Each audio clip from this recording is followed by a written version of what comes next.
علی بھائی اگلا سوال کسی بھائی نے کیا کہ اگر نبی صلی اللہ علیہ وآلہ وسلم یہ دعا فرما سکتے ہیں کہ اے اللہ روح قدس کے ذریعے حسان کی مدد فرما، تو ہم لوگ کیوں نہیں کہہ سکتے کہ اے اللہ نبی صلی اللہ علیہ وآلہ وسلم اور مولا علی علیہ السلام کے ذریعے ہماری مدد فرما؟ یہ تو وسیلہ اور وسیلہ شرک کیسے ہو گیا؟ نہیں، وسیلے کو کوئی شرک نہیں کہتا، یہ بالکل جھوٹ ہے۔ وسیلے کو جنہوں نے شرک کیا، سب سے پہلے میں نے اس کو رد کیا ہے۔ 6 وسیلے ہیں جن میں سے 5 تو کتاب و سنت سے ثابت ہیں، ایک کے بارے میں اختلاف ہے اور اس کو بھی ہم نے کوئی شرک نہیں کہا، نہ میں نے تو ایون بدعت بھی نہیں کہا، اور وہ وسیلہ ہے نبی علیہ السلام کا وسیلہ۔ باقی نبی علیہ السلام کے علاوہ اور ہستیوں کے وسیلوں کے بارے میں سخت ہوں، اور مسئلہ 43 میں نے یعنی آج سے تقریباً 6 سال پہلے ریکارڈ کروا دیا، وسیلہ اور توسل کے صحیح احکام و مسائل، وہ پورا ایک مقدمہ ہے۔ میں اب 1.5 گھنٹہ دوبارہ تو نہیں بول سکتا، میں نے سارے دلائل قرآن و سنت سے دیے، کون کون سے وسیلے جائز ہیں اور کس وسیلے کا کوئی ثبوت نہیں ہے۔ اب یہ دیکھیں، آپ مثال ہی غلط دے رہے ہیں۔ اس مثال میں یہ ہے کہ روح قدس کے ذریعے حسان ابن ثابت کی مدد کرا، یہ نبی علیہ السلام نے دعا کی کہ اے اللہ جبرائیل کے ذریعے مدد کر، تو جبرائیل کے ذریعے اللہ کی مدد مانگی ہے، جبرائیل کی مدد نہیں مانگی۔ دوسری بات، اس کا یعنی جو ڈیکورم سیٹ ہے پہلے سے، ایک پریسیڈنٹ موجود ہے، وہ قرآن پاک میں حضرت عیسیٰ علیہ السلام کے جتنے معجزات ہیں نا، اس کے بارے میں یہ ذکر آتا ہے کہ ہم نے عیسیٰ کی مدد کی روح قدس کے ذریعے۔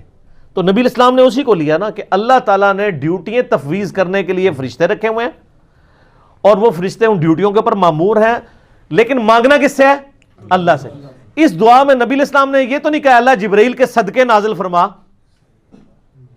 یہ کہا ہے یا اللہ تجھے جبرائیل کا واسطہ میرا یہ کام کر دے، تو سر وسیلہ آپ نے کہاں سے نکال لیا؟ وہ والا وسیلہ آپ بھی یہی دعا کریں کہ جبرائیل علیہ السلام کے ذریعے مدد فرما، بالکل ٹھیک ہے، وہ اللہ نے ان کو ڈیوٹیز کے لیے تفویض کیا ہوا ہے، لیکن جبرائیل کو آپ نے پکارا نہیں ہے، جبرائیل کا وسیلہ پیش نہیں کیا۔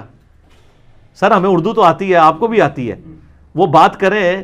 میں اس لیے کہتا ہوں کہ پڑھے لکھے بندے سے آپ کا واسطہ پڑا ہے، خدا کے لیے سوال کرتے وقت اپنے الفاظ کو اگر خود ہی غور کریں نا، آپ کو جواب مل جائے گا۔ اس میں تو یہ بات ہے ہی نہیں ہے کہ اللہ تجھے جبرائیل کا واسطہ۔ اب رہا کہ اگر کوئی یہ کہتا ہے جی میں اس پہ قیاس کر کے یہ کہتا ہوں کہ اے اللہ نبی علیہ السلام اور مولا علی کے ذریعے میری مدد فرما، تو سر اس کے لیے آپ کو ثبوت پیش کرنا پڑے گا، اور ہم اس کو غلط اس لیے سمجھیں گے کہ نبی علیہ السلام کی مبارک زندگی میں غزوہ بدر اور غزوہ احد کے اندر آرمی چیف کون تھے؟ حضرت حمزہ ابن عبد المطلب۔ تو غزوہ خندق کے موقع پر نبی علیہ السلام نے یہ دعا کی اے اللہ حمزہ کے ذریعے میری مدد فرما۔ غزوہ خیبر کے موقع پہ کہا کہ اے اللہ حمزہ کے ذریعے میری مدد فرما، جیسا کہ تو نے بدر و احد میں مدد کی تھی، اس لیے کہ وہ دنیا سے جا چکے تھے، ان پہ موت آ چکی تھی، وہ آخرت کی زندگی میں چلے گئے تھے۔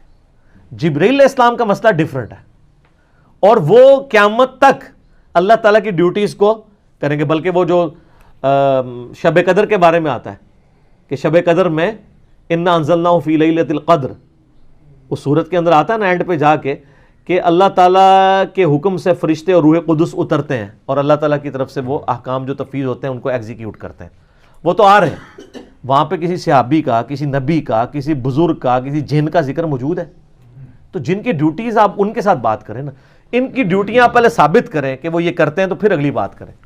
باقی استعانت والا مسئلہ نمبر 3 میں دیکھ لیں، میں نے اس میں سب کچھ ڈسکس کیا ہے کہ دعا صرف اللہ ہی سے، یہ واسطہ اور وسیلہ ڈسکس ہی نہیں ہو رہا ہے اس کے اندر۔ آپ بھی یہی دعا کریں، ورنہ میں نے پھکی اور علمی اینٹی وینم دے دیا ان کو کہ نبی علیہ السلام کو خیبر کے موقع پر مولا علی کو نہیں بلانا چاہیے تھا، اسی کو بلانا چاہیے تھا جس نے غزوہ بدر اور غزوہ احد جتوائی ہوئی تھی، حمزہ کو وہ نہیں بلایا، اس لیے یہ بھی کہہ سکتے تھے اللہ حمزہ کی روح کے ذریعے مدد فرما۔ وہاں بھی قرآن پاک میں آپ کو سورۃ الانفال میں ملے گا، سورۃ آل عمران کے اندر، کہ نبی علیہ السلام کے ساتھ اللہ نے وعدہ کیا کہ میں فرشتوں کے ذریعے مدد کروں گا، تو فرشتے اللہ کے حکم سے نازل ہوئے نا۔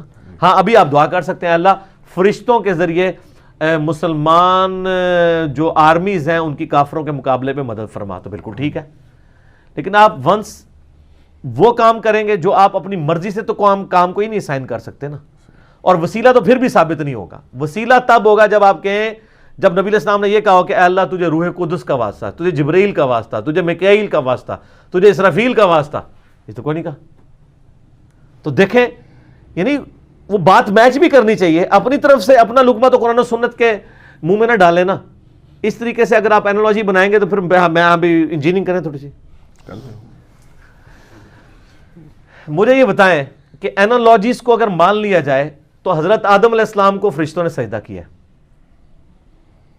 حضرت آدم علیہ السلام کا مرتبہ زیادہ ہے یا نبی صلی اللہ علیہ وآلہ وسلم کا؟ نبی صلی اللہ علیہ وسلم. تو کیا ہم نبی علیہ السلام کو سجدہ کر سکتے ہیں؟ لیکن آپ کی ڈاکٹرائن میں تو جو آپ جس طریقے سے کورالریز بناتے ہیں، تو اگر نبی آدم کو سجدہ ہو سکتا ہے تو امام الانبیاء صلی اللہ علیہ وآلہ وسلم کو کیوں نہیں ہو سکتا؟ تو آپ کہیں گے نہیں یار یہ کوئی ثابت نہیں ہے، الٹا منع کیا گیا ہے. ابو داؤد میں، ترمذی میں حدیث موجود ہے، ابن ماجہ میں بھی، کہ ایک صحابی نے حضور علیہ السلام کو سجدہ کیا، آپ نے فرمایا سر اٹھا، یہ کیا کر رہا ہے؟ تو ان کا یا رسول اللہ میں ہیرا نامی شہر میں گیا تھا، لوگ اپنے سردار کو سجدہ کرتے ہیں. آپ نے فرمایا کہ اگر میں سجدہ جائز سمجھتا تو بیویوں کو کہتا کہ وہ اپنے خامدوں کو سجدہ کریں اس حق کے سبب جو اللہ نے ان کو دیا ہے. اور اس میں یہ بھی الفاظ ہے جب میں فوت ہو جاؤں گا تم میری قبر سے گزرو گے، کیا میری قبر پہ بھی سجدہ کرو گے؟ ان کا نہیں یا رسول اللہ. تو فرمایا پھر مجھے کیوں کر رہے ہو؟ تو نبی علیہ السلام نے عشق اور محبت کے معیارات یعنی قائم کر دیے ہیں. اپنی طرف سے کوئی بندہ عشق کا معیار قائم نہیں کرے گا، ادروائز اس کا پھر کیا جواب دیں گے یہ؟ تو دین کے معاملات کو ہم نے دلائل کی بنیاد کے اوپر دیکھنا ہوتا ہے. باقی میرا مسئلہ نمبر 43 ہے، اس میں میں نے بتایا کہ اللہ تعالیٰ کے اسماء کا وسیلہ آپ پیش کر سکتے ہیں. قرآن پاک میں سورۃ الاعراف میں ہے وَلِلَّهِ الْأَسْمَاءُ الْحُسْنَى فَادْعُوهُ بِهَا، اللہ کے ناموں کے ذریعے اللہ کو پکارو. نیک اعمال کا وسیلہ پیش کر سکتے ہیں، وَاسْتَعِينُوا بِالصَّبْرِ وَالصَّلَاةِ سورۃ البقرہ میں ہے، صبر اور نماز کے ذریعے اللہ کی مدد چاہو. المدد یا نماز، المدد یا صبر نہیں ہے. اور وہ بخاری مسلم حدیث ہے، 3 لوگ غار میں پھنس گئے، سب نے ایک ایک عمل کا وسیلہ پیش کیا تو وہ پتھر ہٹ گیا. تو نیک اعمال کا وسیلہ پیش کر سکتے ہیں. پھر کسی نیک آدمی سے دعا کروا سکتے ہیں جو سامنے موجود ہو، جیسے صحابہ کرام نبی علیہ السلام سے دعا کرواتے تھے. اور نبی علیہ السلام کی وفات کے بعد صحیح بخاری میں 1010 نمبر حدیث ہے 1010 کہ سیدنا عمر نے کہا اللہ جب تک تیرے نبی موجود تھے انا کننا نتوسل الیک بنبینا صلی اللہ علیہ وآلہ وسلم، ہم تیرے نبی کے ذریعے تیری طرف توسل اختیار کرتے تھے. اب ان کے چچا کو لے کے آئے، ان سے دعا کروائی اور بارش ہوگی. تو سامنے موجود ہے، اس سے دعا کروائیں. پھر مقام وسیلہ کا ذکر بخاری مسلم میں آتا ہے، جو مقام وسیلہ کی دعا کرے گا اذان کا جواب دینے کے بعد، دروشی پڑھنے کے بعد، میری شفاعت اس کے لیے حلال ہو جائے گی.